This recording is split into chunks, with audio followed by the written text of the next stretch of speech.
What's up, guys? Welcome back. So today we're talking tube removal from an inner C when it's been cut off like this. I had 4 of these that I bought from a buddy who just cut the tubes off just like it is.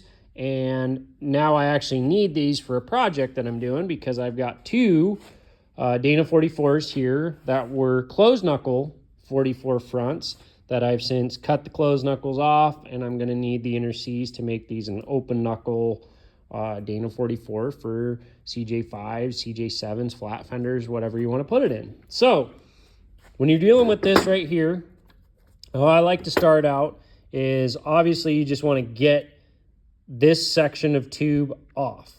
You want to remove this. So I like to just come in here with a cutoff wheel and just pretty much you're creating a guide groove. That's what I like to look at that as. You're just creating a guide, and then you're going to switch over to a Sawzall. This is the blade I like to use. This is the Diablo, I believe it's called the Steel Demon. It's a carbide tooth, and this thing is awesome. This is the first blade, and it has been used to cut the casting off of 05 and newer Dana 60s. It's gone through about, I would say, close to a dozen axle tubes, and this one still actually is cutting. I did catch it, and it has a slight tweak to it, so I did switch over to a new blade. The reason I'm using a Sawzall and setting this up in a vise is because trying to get this held in position in my bandsaw or in a chop saw would just be kind of a pain to do it, and I just think this way of doing it works better. So you're going to make your initial guide cut, you're going to cut all the way through, and then you're going to be left with what looks like this, okay? And then what I like to do is come in here and just cut it in 3 sections. 1, 2, 3. You can also use a torch. If you're really good with the torch, do that, but Sawzall works good. And then I like to switch to the air hammer. Instead of using a hammer and a chisel and trying to do that, the air hammer I've found works much better for this. And you're just going to work it back and forth.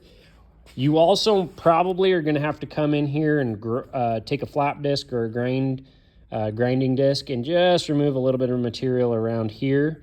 But as you can see, just get one of those to pop out. And I just wanted to show you before it was all the way done what it looks like coming out. And once you get one of these to pop out, I'll grab one that's already come out here. That's what it's going to look like. And once you get one out, the other 2 come out pretty easily.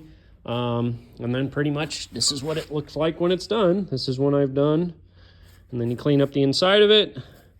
And then it's ready to start getting on there.